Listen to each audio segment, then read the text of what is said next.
فکرم که همینجا کوارتیر دارم یه پادانالت همه همیش کم درد باشه چی باشه بالا زنه میموری یا داری تتراسیکلین های لیوماتیستین ها بخوری و خیام مرا جزیر کده ای خودم همین پرنده هم اخی همین خود خانه خوش جزیر کنه هم مرا رسو کده ای چی خیلی میبینم یه جهنم دارم این همه جاش همه خیلی جزیره ای نه گوجهش ها تازه کنم یه پادانالا خیلی همه کوارتیر ها تا خانه تا با همه خیلی جزیر میکنی این یک تا دو تا بقیه کرم که همه خیلی کمراوش نگه چی نگه جانم زده نه خیلی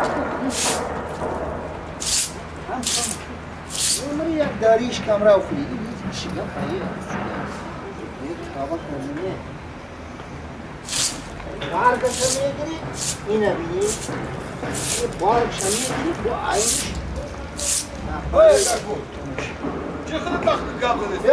رزبان نرزه سازه تنجی بشو سلامتی نرزه سازه تنجی این چی گپ خیلی وقت گپ میزنی؟ هیچی تازه کد هستم آخر رئیس هم خر میکنه که این همین چومچه قدم پرنده دا خر میکنه ده چی قد پرنده همین وظیفه خودت همیه توزا کردنه کرده من هستم دو تازه زمینم همین زمینو هم پلی همین اخلوطی همین پرنده ها نمیشه شلان کتی آو زدم تازه کردم با نمیشه رئیس خیلی همین دل مغروب تا همین هفته گذشته مقطع تفصیل اومد دادم آه برای کارو بهترینه آه گران تا انا این هفته نمی اومدگی کو اگه ازاک تا کلام بنویس جورا خولی کرد استغفرالله گوی رئیس این کار خوب نیست اخی چوان زمان است من میام فقط همین زمینو غش ده میام فقط غش ده رئیس من ما زمینه گفتم قاطی همین جنگ کردم میگم یک پرندهش کامرا و یکم بردیدم میام برای جزیر کنه خیلی گناه من نیست کو اخی خیلی من ایش در کار ندارم گفتم هفته دیگه اگر شب کو همون عرضه تبونم اگر من همین خیلی قاضی رو ببینم تمام من تازه توزا بوجا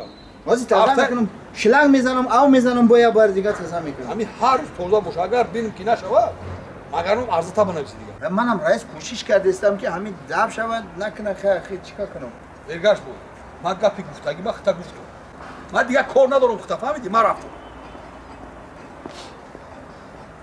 رفتم میگه منم میتونم هم خیر رفتن جو رئیس یک دقیقه یک چی؟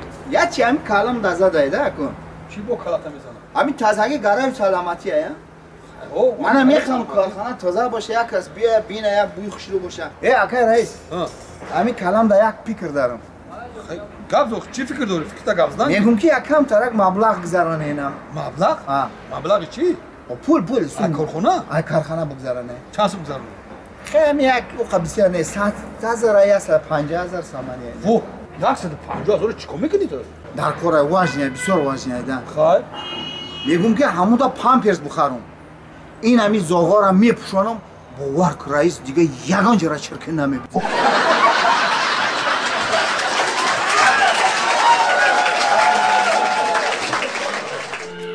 اوچا؟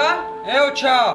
بچم ها؟ چه؟ اوچا آشنای دادم اومده میگه که او شبکشی این قوایی مکدی خیالم یگان جا سوخته هازی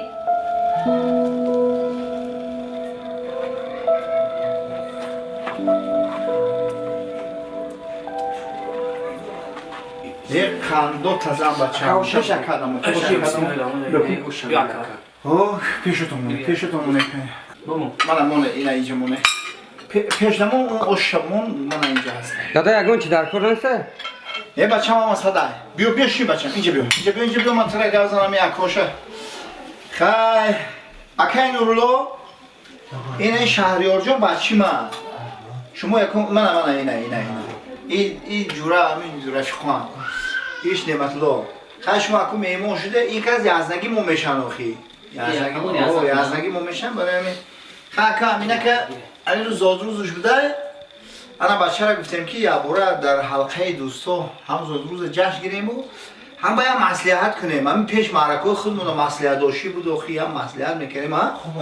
اوه انا مینا هم مصلحت کنیم. شما تنجه و خیلی همه مسئله. تنجه اخی میگیم اخی از هر دو تا کنیم اخی. خانزانه کنیم. دو در مو انشالله مردک کرد. کنی انا گیره بسم الله الرحمن الرحیم مبارک شد. گیره او خودت گیره. بسم الله کنه. خیلی باید اون مصلحت دادن گیره. بچه جون بیا قطعی خودم گیر کنی. انا بسم الله الرحمن الرحیم. خوش آمده. خودمون نیک باشه. اخو خوش فرزندم زن دادن. ها؟ کاری خوبه دستین یوشی بهترین کاره. هم کاری خوبه و با همین فرزند یا خیلی زندگیش درست کردن در کوی دختری دادن در کوی که دختری با توفیق و با ایمان باشه و به قدر شوهر و به قدر پدر و مادر است. بازی بسیار برای فرزند اهمیت دادن در کوره. باور کنید ها؟ دولا؟ من میگم که اگه خیلی دمو خیش تباریاتون باشه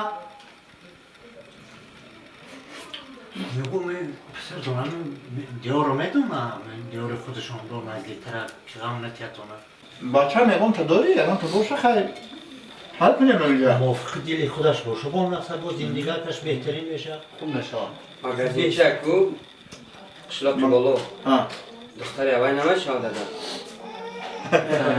بچه ما دختری مگزین چی جوره اولاد با امیدی اون نشا بچه چی دادن؟ ما هم دورای جوانی ماده همه قدیم من همه عکال خیلی خولیگان گذاشتگیم او خواهرت میشه جوره